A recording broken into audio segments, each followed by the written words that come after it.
Financial markets పై పట్టు సాధించాలనుకునే వాళ్ళు Revanth conduct చేసే వెబినార్ కోసం ఈ నెంబర్ కి కాల్ చేయండి. సార్ నమస్తే సార్ రాంప్రసాద్ గారు. నమస్తే విష్ణు గారు. సార్ రాంప్రసాద్ గారు, రీసెంట్గా మా ఫ్రెండ్స్ అందరం గెట్ టుగెదర్ అయ్యాము. రెస్టారెంట్ లంచ్కి వెళ్ళాము అందరం. చెప్పండి అసలు పార్టీ చెప్పండి. లంచ్ చెప్తున్నారు. అందరం లంచ్కి వెళ్ళాము సరే జూబ్లీహిల్స్లో. సో అయితే ఫ్రెండ్స్లో చిన్న డిస్కషన్ వచ్చింది. ఒక ఫ్రెండ్ ఒక అతను హైదరాబాద్లో ఒక ఇండివిజువల్ హౌస్ తీసుకుందాం అనుకుంటున్నాడంట. ఎందుకంటే మొన్నటి వరకు వాళ్ళు టౌన్లో ఉండొచ్చారు, డిస్ట్రిక్ట్ టౌన్లో ఉండొచ్చారు. సో హైదరాబాద్కి వచ్చి ఈ అపార్ట్మెంట్స్లో ఈ ఫ్లాట్ తీసుకొని దాంట్లో ఉండాలంటే వాళ్ళ పేరెంట్స్కి అంత కన్వీనియంట్గా ఉండదని, సో వాళ్ళ ఫ్యామిలీ ఎలాంటి ప్లానింగ్లో ఉన్నారంటే హైదరాబాద్లోనే ఒక మంచి ఇండిపెండెంట్ హౌస్ తీసుకుని దాంట్లో ఉండాలని చెప్పేసి వాళ్ళ పేరెంట్స్ డ్రీమ్ అంట.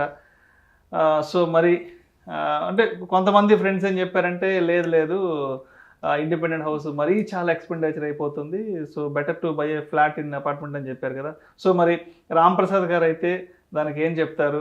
అండ్ ఇప్పుడు మీరు చెప్పేదాన్ని బట్టి నేను మా ఫ్రెండ్కి సజెస్ట్ చేయాలి, హైదరాబాద్లో అపార్ట్మెంట్ ఫ్లాట్ తీసుకుంటే మంచిదా, లేదంటే ఎక్కడైనా ఊరికి దూరంగా ఒక ఇండిపెండెంట్ హౌస్ కొనుక్కోవడం మంచిది అనేది ఇప్పుడు మీ ద్వారా మా ఫ్రెండ్కి చెప్పాలనుకుంటున్నాను. షూర్ సార్, తప్పకుండా. సార్ ఇల్లు అనేది మన కంఫర్ట్ గురించి అండి. ఓకే, దాని గురించి మనం పని చేయకూడదు. మన కంఫర్ట్ గురించి ఇల్లు కొనుక్కుంటాం. సో ఎవరి అవసరాలు వాళ్ళవి.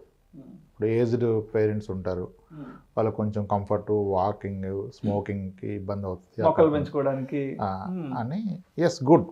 కానీ ఇన్ ద ప్రాసెస్ ఏమవుతుందంటే independent house are very expensive కదా సార్. అవును సార్. సో ఆ ఎక్స్పెన్స్ గురించి వీడు ఫ్లాట్ బడ్జెట్లోనే ఇల్లు కొనాలంటే సిటీకి చాలా దూరం వెళ్ళిపోతాం, అంతే కదా. 30-40 కిలోమీటర్స్ వెళ్ళిపోతాం. ఇండిపెండెంట్ హౌస్ దొరుకుతుంది. ఈరోజు కూడా 60 లక్షలకి ఇండిపెండెంట్ హౌస్ దొరుకుతుంది. కానీ ఒక 30 కిలోమీటర్స్ వెళ్ళాలి. ఆ 30 కిలోమీటర్స్ నుంచి ప్రతిరోజు సిటీకి వర్కింగ్కి రావాలి కదా, 2-3 గంటలు పడుతుంది ఈ ట్రాఫిక్. ఇప్పుడున్న ట్రాఫిక్ కనీసం అంటే ఇండిపెండెంట్ కొనొద్దని చెప్పట్లేదు. ఫస్ట్ ఇండిపెండెంట్ హౌస్ కొనటం వలన నేను రోజుకి ఒక 5 గంటల బైక్ మీద తిరిగితే 4 ఏళ్ళకి నా నడుము పడిపోతుంది. ఇప్పుడు మీ జీవితంలో మీ ఇల్లు అనేది మీకు అత్యంత ప్రాధాన్యమా, మీ ఆరోగ్యం అనేది ప్రాధాన్యమా? ముందు ఆరోగ్యంగా ఉంటే ఆ కట్టుకున్న విలాసమైన భవనంలో హ్యాపీగా తిరుగుతూ ఉండొచ్చు. ఇల్లు కాదు మీ ఫ్యామిలీని పోషించేది, మీరే పోషిస్తున్నారు కాబట్టి మీ ఆరోగ్యం ఇంపార్టెంట్. నేను ప్రాక్టికల్గా చూస్తున్న ఇబ్బంది ఏంటంటే ఏదైనా కొనుక్కోవచ్చు, కానీ ఇప్పుడు ఇండిపెండెంట్ హౌస్ ఎక్కడో కొనుక్కొని అవుటర్ రింగ్ రోడ్ పక్కన సెంటర్ ఆఫ్ ది సిటీకి ప్రతిరోజు వచ్చి మళ్ళీ ఈవినింగ్ ఒక 2.5 అవర్స్ ఈ ట్రాఫిక్లో వెళ్ళి ఇంటికి వెళ్ళాక పిల్లలతో ఆడుకునే ఓపిక లేక అలా పడుకొని మళ్ళీ మార్నింగ్ లేసి ఊరికి ఒక్క సండే దొరుకుతుంది. ఆ సండే వాళ్ళు బయటకు వెళ్దామంటే ఈ ఒక్క సండే అయినా రిలాక్స్ అవుదామని ఉంటుంది. అంత స్ట్రెయిన్ అవసరం అని నా ఆలోచన. అంతే. ఏదైనా హెల్త్ ఎమర్జెన్సీ ఉన్నాయి, ఇప్పుడు అన్ని చోట్ల డెవలప్మెంట్స్ ఉన్నాయి. కానీ అసలు మీరు అంత ఫిజికల్ స్ట్రెయిన్, ఒక ఇల్లు అనేది నా కంఫర్ట్ గురించే, కానీ అది ఉన్నందుకు నేను డిస్కంఫర్ట్లోకి వెళ్ళకూడదు కదా. ఎక్కడికో వచ్చి అది ఇప్పుడు అక్కడే వ్యాపారం చేసుకుంటున్నాడు, కొనుక్కోండి. నాది వ్యాపారం, ఇంటి పక్కనే షాప్ ఉంటుంది, ఎక్కడైనా కొనుక్కో. కానీ నాది ఉద్యోగం, అది వచ్చి బేగంపేట, నేను ఎక్కడో కొంటానంటే ఎట్లా? రోజు 30-40 కిలోమీటర్స్ రోజు బేగంపేటకు, అమీర్పేటకు, జూబ్లీహిల్స్కి రావాలంటే అయ్యే పని కాదు. అదే ఆలోచించుకోవాలి. ఇంకోటి ఏంటంటే ఇల్లు కొన్నప్పుడు ఇంటి మీద అమితమైన ప్రేమ పెరిగిపోద్ది. ఇప్పుడు పిల్లలకి మంచి స్కూల్ గురించి ఇల్లు తీసుకోవాలి, కానీ ఇల్లు వలన స్కూల్ అక్కడ సరౌండింగ్స్లో తీసుకుంటే తప్పు కదా. ఇప్పుడు ఆఫీస్ మన ఇంటి పక్కన ఎవరు కదా. మరి అప్పుడు ఏది డిసైడ్ చేయాలి? ఇల్లు ఏది కావాలో, నీ ఉద్యోగం, నీ ఆఫీసు, నీ పిల్లల స్కూల్ని బట్టి ఇల్లు తీసుకోవాలి. కానీ ఇంటిని బట్టి స్కూలు, భవిష్యత్తుని ఏది డిసైడ్ చేస్తుంది? ఇల్లు డిసైడ్ చేస్తుంది కాదు కదా. ఆలోచించుకోవాలి. లేదు సిటీలో ఉన్న ఇండిపెండెంట్ హౌస్ కొందామంటే ప్రాబ్లం ఏంటంటే కాస్త చిన్న జాగా తీసుకొని 100 గజాలు 110 గజాలు కట్టేస్తున్నారు. ఇక్కడ ప్రాబ్లం ఏంటంటే ప్రాక్టికల్గా నేను చూసింది చెప్తా. ఒక ఫార్మా అతను 120 గజాలు తీసుకొని ఇల్లు కట్టుకున్నాడు ఒక వెంచర్లో. ఈయన ఫార్మా అతను కష్టపడతాడు, ఏదో అతనికి వచ్చిన జీతంలో అత్తగారు అమ్మగారు సాయం చేస్తే మొత్తం మీద ఒక ఇల్లు కట్టేశాడు, గ్రౌండ్ ఫ్లోర్ కట్టుకున్నాడు. ఈయనకి ముందు అటు కుడి పక్కన ఎడం పక్కన వెనక ఐటీ వాళ్ళు కట్టారు ముగ్గురు. వీళ్ళకి కాస్త జీతాలు ఎక్కువ ఉన్నప్పుడు ఏం చేశారు, ఎలా కట్టింది కట్టాం కదా, రెంట్ కూడా వస్తాయని పైన 2 ఫ్లోర్లు వేసాడు. ఇప్పుడు చుట్టుపక్కల ముగ్గురు 3 ఫ్లోర్లు వేస్తే 2 ఫ్లోర్లు G+2 G+2 మధ్యలో ఇంత గ్రౌండ్ ఉంటే ఏమవుద్ది? ఈయన బావిలో పడిపోయాడు, అంతే కదా. దానికి రెమెడీ ఏంటి? ఇప్పుడు అందరికీ కట్టే స్తోమత ఉండదు కదా సార్ 3 ఫ్లోర్లు. అసలు సెట్ బ్యాక్స్ ఎవడవుతున్నాడు ఇండిపెండెంట్ హౌస్లో? ఇండిపెండెంట్ హౌస్ కట్టుకున్నదే విశాలంగా గాలి వెలుతురు కొరకు. కానీ ఇప్పుడు అది లేనప్పుడు ఎందుకు అంట నేను.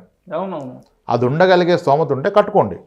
కానీ నేను 100 గజాల్లో ఈ గోడ కానించి కట్టేస్తాను, వాళ్ళది నాది 2 ఫీట్లు కూడా గ్యాప్ ఉండదు, అడుగు తీస్తే వాళ్ళ ఇంట్లో అడుగు పట్టొస్తున్నట్టు ఉన్నాయి.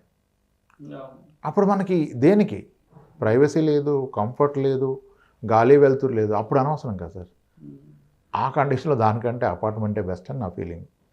ఇంకొక విషయం అందరూ తెలుసుకోవాల్సింది ఏంటంటే, ఈ 30లో కొనుక్కునే ఏ హౌస్ కూడా మీ పర్మనెంట్ హౌస్ కాదు. ఒక వ్యక్తికి అతనికి సరిగా సెట్ అయ్యే హౌస్ అనేది ఆయన రిటైర్మెంట్ తర్వాత తెలుస్తుంది. అప్పటిదాకా అన్నీ టెంపరీయే. కానీ దీని మీద విపరీతమైన అటాచ్మెంట్ పెంచుకొని దాని చుట్టూ తిరుగుతారు. ఇల్లు కొనాలంటే కొనండి, కొనం కూడా దాని మీద ప్రేమ పెంచుకోవద్దు. దాన్ని అక్కడ ఉంచి దాన్ని అడుకో రెంట్కి ఇచ్చి మీరు ఇంకో దగ్గర రెంట్కి వెళ్ళిపోండి, మీరు కంఫర్ట్ దగ్గరికి వెళ్ళిపోండి. ఇల్లు కావాలన్న కోరిక తీరిపోయింది కదా, దాన్ని ఉంచుకోండి. ఆ ఫ్లాట్ ఇండిపెండెన్స్ వదిలేసేయండి, కానీ దాని చుట్టూ తిరగొద్దు. మీరు మీ పనులకి మీ పిల్లల కంఫర్ట్కి ఎక్కడికైనా మూవ్ అయిపోండి. ఇక్కడ మీద ఒక 4,000 ఎక్కువైతే 4,000 రెంట్ ఎక్కువ ఇచ్చుకోండి. అందుకని దీని మీద అటాచ్మెంట్ పెంచుకుంటున్నారు. చాలామంది తెలియదు రిటైర్మెంట్ దాకా. ఇప్పుడు 15 ఏళ్ళు ఇల్లు కొన్న 15 ఏళ్ళకి ప్రతి ఒక్కరికి ఆలోచన వస్తుంది, అరే డబుల్ బెడ్రూమ్ సరిపోదు, మనకి ట్రిపుల్కి వెళ్ళిపోవాలి. ఏమైంది ఇనిషియల్గానే ఈ ప్రేమ అంతా? మేబీ ఇప్పుడు అపార్ట్మెంట్ మనకేమో ఇండిపెండెంట్ హౌస్ ఉన్నాయని కూడా అపార్ట్మెంట్ బాగుంటుంది అనుకుంటాడు. అప్పుడు తప్పు చేసాం, ఇప్పుడు నాకు సెక్యూరిటీ ఇష్యూస్ వస్తున్నాయి, ఇప్పుడు టూర్ వెళ్ళాలన్నా ఇది అదే అపార్ట్మెంట్ అయితే ఈ ప్రాబ్లం ఉండదు కదా, నా ఫ్రెండ్ బాగున్నాడు నేను వెళ్తా అంటాడు గేటెడ్ కమ్యూనిటీకి.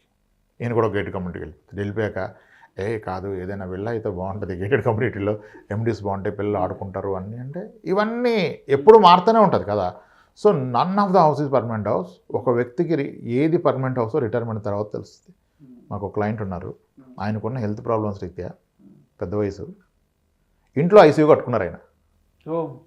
That's is requirement. Who knows మన రిక్వైర్మెంట్ నాకు తెలుసా? ఆయన 3 days ఇన్ ఏ వీక్ ఐసీయూలో ఉండాలి. సో ఇంట్లో కట్టుకున్నాడు, హాస్పిటల్ పక్కన ఆయనకు ఉంది స్తోమత, పెద్ద ఇల్లు కట్టుకున్నాడు, ఇంట్లో ఐసీయూ కట్టుకున్నాడు. ఎవరో తెలుసు. ఇప్పుడు చాలామంది పిల్లలు పేరెంట్స్ని రిటైర్మెంట్ ఇంట్లో ఉంటే వద్దు నాన్న ఊర్లో వద్దు వచ్చే అంటారు, రాను అంటారు. ఒకరు సన్నగా ఊరికొస్తారు. ఎందుకు అంటే వాళ్ళ ఫ్రెండ్ ఎవడో ఏ స్ట్రోక్ వచ్చి పోయి ఉంటాడు, ఆ దెబ్బకి భయం వేసి ఊరికొస్తాడు. అప్పటిదాకా పిల్లలు చెప్తారు, నాన్న ఎందుకు అక్కడ ఒకడో ఉంటావు ఏమన్నా అది ఇది అంటే ఎండో ఎవరికైనా ఏదైనా ఎప్పుడు చూసి భయం వేస్తూ ఊరికొస్తాడు. ఏమైంది? అప్పటిదాకా ఉన్న ప్రేమంతా పోయింది, ఇంటి మీద ప్రాణం మీద ప్రేమ పెరిగింది, వచ్చేస్తారు. సో కాబట్టి ఏ హౌస్ మీకు పర్మనెంట్ హౌస్ కాదు. మీరు కూడా ఫ్లెక్సిబుల్ ఉండాలి. రేపు పిల్లలకి మీ సపోర్ట్గా ఉంటే మీరు వెళ్ళాలి కదా. సో హౌస్ కొనుక్కోండి, హౌస్ మీద ప్రేమ పెంచుకోవద్దు. హౌస్ అనేది మన కంఫర్ట్ కొరకు అలా ప్లాన్ చేసుకోవాలి. సో మోస్ట్లీ ఇప్పుడున్న సినారీలో ఉన్న బడ్జెట్స్లో ఇప్పుడు ఒక ఇండిపెండెంట్ హౌస్ సిటీలో కొనాలంటే కనీసం ఒక 70 లక్షల యాన్యువల్ సిటీస్ ఉంటే తప్ప, ఇద్దరు వర్కింగ్ ఉండి ఇద్దరికి ఒక 20 లక్షలు 25 లక్షలు ఉంటే తప్ప 2 కోట్లు పెట్టి ఇండిపెండెంట్ హౌస్ కొనగలరా? అదే 1 కోటి 20 పెడితే ఒక మంచి గేటెడ్ కమ్యూనిటీలో ఫ్లాట్ వస్తుంది, ఒక డబుల్ బెడ్రూమ్ ఫ్లాట్ వస్తుంది. So you will have all amenities. ఇప్పుడు ఇండిపెండెంట్ హౌస్లో మీరు ఎంత కట్టుకున్నా, నా personal opinion, maybe I'm wrong, నాకు ఎంత ప్లేస్ ఉంటుంది కింద, మళ్ళీ కారు పెడితే ఇంకొక 2 బైకులు తినుకోండదు. పిల్లడు ఎక్కడ దొక్కుతాడు? సైకిల్ ఆడు హాల్లోనే దొక్కోవాలి, కింద తొక్కోలేడు కదా, అది అవసరం కదా. ఆ రిక్వైర్మెంట్ కూడా చూసుకోవాలి మనం. ఆడికి ఏజోడు ఇంకో ఫ్రెండ్ ఉన్నాడు మన ఇంట్లో ఎంతమంది ఉన్నారు పిల్లలు. అదే ఒక అపార్ట్మెంట్కి వెళ్తే ఒక 90 ఫ్లాట్స్ ఉన్నాయి, అటు ఇటు కానీ ఎమ్యూనిటీస్ ఉన్నాయని చెప్తారు. ఆడ అట్లీస్ట్ సైకిల్ దొక్కడానికి అయితే ఉంటుంది ఒక ప్లేస్. ఈయన సాయంత్రం మీరు కింద తోలేస్తే ఆడు వయసు ఒకటితో వాడు ఆడుకుంటాడు వెళ్ళి. ఇటు 1 year అయితే 1 year, 2 years అయితే షార్ప్ ఉంటాడు, ఇంకొకరితో ఆడుకుంటాడు. అది మనం క్రియేట్ చేయలేం కదా. ఆల్రౌండ్ డెవలప్మెంట్ కావాలంటే జనాలతో ఇంట్రాక్షన్ కావాలి. అది ఇండిపెండెంట్ హౌస్లో అవ్వదు కదా, తోలుకొని రాలేం కదా అందరినీ. అపార్ట్మెంట్లో అది ఒక అడ్వాంటేజ్ ఉంటుంది. పిల్లలకి ఆల్రౌండ్ డెవలప్మెంట్ మీకు కూడా తెలుస్తుంది. ఆడు 10 స్కూల్కి వెళ్ళే పిల్లలు వస్తే మీరు డిస్కషన్లో తెలిసిపోద్ది, ఎవడో చెప్పింది కాదు, చూసింది నిర్ణయించుకోవచ్చు కదా. అరే ఈ స్కూల్ బాగుంది, ఇది అప్పుడు ఇలా ఉండోడు, ఇప్పుడు ఇలా అయిందని. సో ఎక్కువ మంది ఇంటరాక్ట్ అవుతారు. కొంచెం నైబర్స్తో కనెక్టివిటీ ఉంటుంది. ఎప్పుడైనా ఒక 3-4 days సొంత ఊరికి వెళ్ళాలంటే కూడా భయపడాల్సిన అంత అవసరం ఉండదు. అది కూడా చూసుకోవాలి కదా, చూసుకోవాలి. 4-5 రోజులు ప్రశాంతంగా ఊరెళ్ళి రావాలంటే అట్లీస్ట్ మన పొరుగింటోళ్ళు ఎవరో ఒకరు కొంత చూస్తుంటారు. మళ్ళీ ఇంకోటి ఏంటి, ఇప్పుడు నాకే కాదు జీతం వచ్చేస్తుంది, రేపు మళ్ళీ ప్రైవేట్ జాబ్ పోతే ఏంటని ఈ 200 గజాల స్థలంగా ఉన్న అతను ఈయన కింద ఉంటాడు, నెత్తి మీద ఒక 4 పెట్టుకుంటాడు. అంటే 4 ఇంకో 2 ఫ్లోర్లు వేస్తాడు, ఫ్లోర్కి 2 బెడ్రూమ్లు. మరి పైన 4 ఫ్లాట్లు కట్టి కింద వానర్ ఉంటే ఆయన ఏమవుతాడు? వానర్ అవుతాడా? ఆయన వానర్ అవడు, ఆ ఇంటికి వాచ్మెన్ అవుతాడు. ఇప్పుడు టెనెంట్కి ఏదో అర్ధరాత్రి పార్టీ చేసుకుని వస్తాడు, జోష్లో ఉంటాడు, గట్టిగా గేట్ వేస్తాడు, నొప్పి ఎవడికి వస్తుంది? అది ఆలోచించమంటా నేను.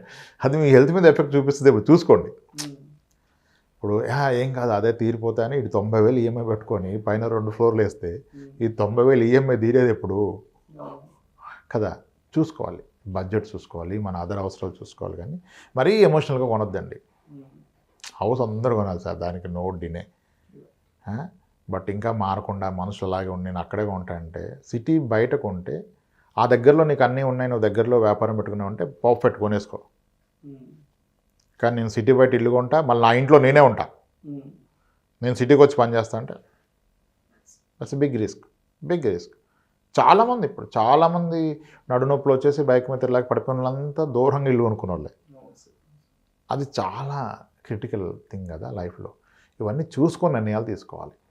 కొనుక్కోవచ్చు, ఇండిపెండెన్స్ కొనుక్కోండి, సిటీలో కొనగలిగితే కొనుక్కోండి కదా, 6 కోట్లు పెడితే వస్తుంది, అద్భుతమైన ఇల్లు వస్తుంది. 6 కోట్లు పెడితే 200-300 గజాల్లో వచ్చేస్తుంది, అలా కొనుక్కో. Thank you so much Ramprasad గారు. మొత్తానికి మొన్నటి మా ఫ్రెండ్స్ గెట్ టుగెదర్లో వచ్చిన ఆ డిస్కషన్లో వచ్చిన ఒక పార్టీ హార్డ్లో వచ్చిన ఏదైతే ఉందో ఆ క్వశ్చన్కి సంబంధించిన సమాధానం మీ ద్వారా ఈ వీడియో ద్వారా రాబట్టుకోగలిగాను. తప్పకుండా ఈ వీడియో రిలీజ్ అయిన తర్వాత మా ఫ్రెండ్స్ అందరికీ షేర్ చేస్తాను. అంటే మొన్న ఎవరైతే డిస్కషన్ చేసుకున్నామో హైదరాబాద్లో ఒక ఇండివిజువల్ హౌస్ కొనుక్కుంటే బెటరా, లేదంటే ఒక అపార్ట్మెంట్లో ఒక ఫ్లాట్ కొనుక్కుంటే బెటరా అని మేము మన ఎవరైతే డిస్కషన్ చేసుకున్నాం, సో వాళ్ళందరూ కూడా ఈ వీడియో షేర్ చేస్తాం సార్.